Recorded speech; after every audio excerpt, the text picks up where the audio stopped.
comme Karine qui est avec nous en ligne. Ah oui, Karine qui est en ligne. Bonjour Karine, est-ce que vous êtes choquée Bonjour Christine. Oui, bonjour ma chère Karine, vous appelez de Paris. Je sais Oui. pas, moi je dis que je suis écœurée, je vous dis sincèrement, hein, et j'ai peur, vous regardez ma chronique dans le journal du dimanche, j'ai peur pour l'avenir des femmes en France. Je ne sais pas ce que vous en pensez Karine, dites-moi. Alors bonjour Karine, bonjour Gabriel. Bonjour. Avec beaucoup de retard, je vous souhaite une bonne journée des femmes. Oui, merci infiniment ma chère Karine, c'est gentil. Nous aussi. On n'est que des filles, on est contentes. C'est le matriarcat aujourd'hui. Dites-nous. Alors moi, je voulais intervenir pour dire que je trouve que la jeunesse se polarise de plus en plus à travers donc cet événement qu'on a pu voir hier, c'est-à-dire qu'on voit bien que on a une jeunesse, des jeunes femmes courageuses comme les jeunes femmes de Némésis. Moi, je suis des années 70 et à notre époque, on n'avait pas des figures comme ça de jeunes femmes qui faisaient de la politique, qui étaient prêtes à prendre des risques, même des risques physiques pour leurs idées. Donc on a toute cette jeunesse, Sarah Knafo, etc., qui mettent de côté leurs petits intérêts et qui disent nous on va aller au combat, on va aller défendre ces valeurs pour la France. Et puis de l'autre côté, on a toute la gauche qui draine un niveau exécrable en fait, un niveau de plus en plus catastrophique, c'est-à-dire qu'on est dans une cour d'école et donc on voit qu'il y a, enfin moi je trouve qu'on voit bien une polarisation de la jeunesse en fait. On a une jeunesse qui se bat, qui va aller chercher les valeurs françaises les plus courageuse, et puis une autre jeunesse en fait qui est complètement prise dans un flux de bêtises, de vraiment on a l'impression d'être dans des cours d'école. C'est écœurant, une certaine polarisation, vous dites Karine, polarisation, tout ça autour du droit des femmes, alors qu'on devrait se rassembler pour défendre le droit des femmes. Merci de nous avoir appelés sur Europe 1. Dans un instant, on aura Mickaëlle Paty qui viendra nous parler en direct sur Europe 1 de l'affaire Samuel Paty et de l'État qui a failli selon elle. Un dernier mot peut-être Mathilda, puisque vous devez nous quitter dans un instant, mais avant d'avoir Mickaëlle Paty, Mathilda, vous êtes porte-parole de Némésis. Lorsque je dis et lorsqu'on entend Karine qui nous dit qu'effectivement on constate cette polarisation, on ne peut pas imaginer cette polarisation autour du droit des femmes. Oui, c'est particulier. C'est particulier. En fait, le problème, c'est que la gauche est très excluante. Nous, on aimerait pouvoir travailler main dans la main avec d'autres associations. On aimerait pouvoir parler à tous les politiques. Simplement, on a Mélenchon qui demande notre dissolution. On a nous toutes qui demandent notre exclusion. Et au nom de quoi ? C'est incroyable. Au nom de rien. Tout ça n'est pas justifié, évidemment. On est un collectif de défense des femmes. On dénonce des viols, des agressions. On a parmi nos membres, la plupart sont des victimes et elles nous ont rejoints pour ces raisons-là. Et là, on a le gouvernement qui pense peut-être à nous dissoudre. En tout cas, Laurent Nunez en parle. Et ça, c'est absolument fou parce que je ne sais pas quel serait le message s'il arrivait à dissoudre un collectif simplement de jeunes femmes qui osent parler de leurs problèmes en France. Incroyable. Merci beaucoup Mathilda, porte-parole du collectif Némésis, d'avoir été en direct avec nous sur Europe 1. Je sais que vous devez nous quitter, donc merci infiniment. On continuera dans un instant avec Sarah et Fariba qui sont dans le studio autour de cette journée incroyable du international du droit des femmes. Mais d'abord, en parlant des femmes, je voulais entendre Mickaëlle Paty. Mickaëlle Paty qui nous fait l'honneur d'être avec nous en direct sur Europe 1. 4 ans après l'assassinat de Samuel Paty, vous, sa sœur, vous posez une question simple. L'État a-t-il failli ? Dans le journal du dimanche, vous affirmez que les menaces étaient connues, que les alertes existaient, que pourtant ce professeur est resté seul. Même le procès en appel témoigne de cet abandon. Question, est-ce que le parquet va se pourvoir en cassation après l'allègement des peines qu'on a vu qui est plutôt choquant ? Mickaëlle Paty, vous avez participé au film L'Abandon qui doit sortir prochainement au cinéma avec UGC, un abandon. Et c'est ce mot que vous avez au bord des lèvres, Mickaëlle Paty, l'abandon. Oui, bonjour. Effectivement, je ne peux en ressortir qu'à l'issue de ce procès qu'avec un terrible sentiment d'abandon qui est partagé par toute ma famille. Comme vous l'avez souligné, je pense que mon frère a été abandonné de son vivant par nombre d'institutions et désormais, c'est la justice qui vient également de l'abandonner. La justice qui l'a abandonné. Et par rapport à ce film auquel vous avez participé, L'Abandon, on en parle beaucoup déjà sur les réseaux sociaux, il sort prochainement.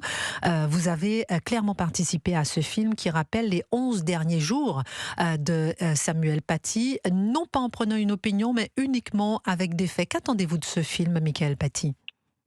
Eh ben, écoutez, donc ce film a été annoncé juste après l'annonce du verdict, parce que toute l'équipe du GC a pris soin de respecter le temps judiciaire avant de l'annoncer. Ce film n'a, je pense, qu'un seul but, en fait, c'est d'essayer de rétablir l'honneur de mon frère et sa probité qui a été longuement salie, notamment à travers ce dernier procès. Longuement sali à travers ce dernier procès. Pour vous, l'État a failli ? Oui, moi je pense que l'État a failli et qu'il ne prend pas ses responsabilités, il n'arrive pas à le reconnaître. Et tant qu'il ne l'aura pas reconnu, eh bien, il faudra essayer de les pousser à ce qu'ils prennent clairement leurs responsabilités dans l'enchaînement qui a permis que mon frère se fasse assassiner, effectivement seul, à la sortie de son collège. Le parquet, c'est peut-être une dernière chance, peut-être pour que l'État puisse se ressaisir s'il se pourvoit en cassation, Michael Paty, en direction Europe 1 ?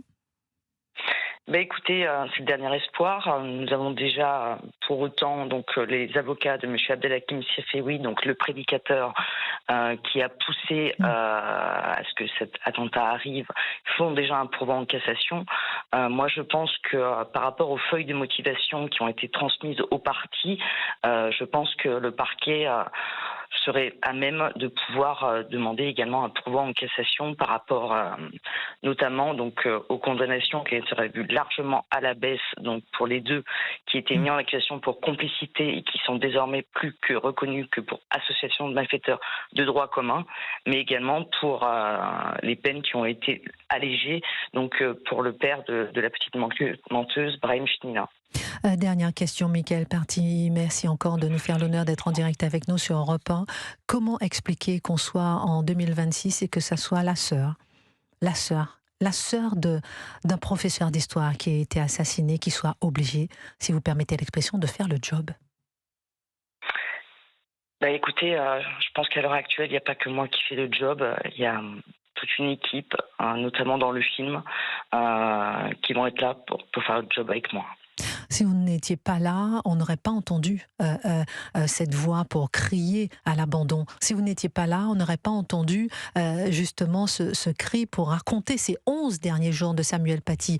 On en est là et on voit effectivement, comme vous dites, que l'État a failli puisque il se retrouve seul et puis il n'y a presque que vous, effectivement, et les équipes du film pour se souvenir de sa mémoire. Oui, on est peut-être triste d'en arriver là, mais je pense que le silence des victimes est arrivé à échéance et qu'on n'a plus envie de se taire et je pense que je ne serai pas la seule.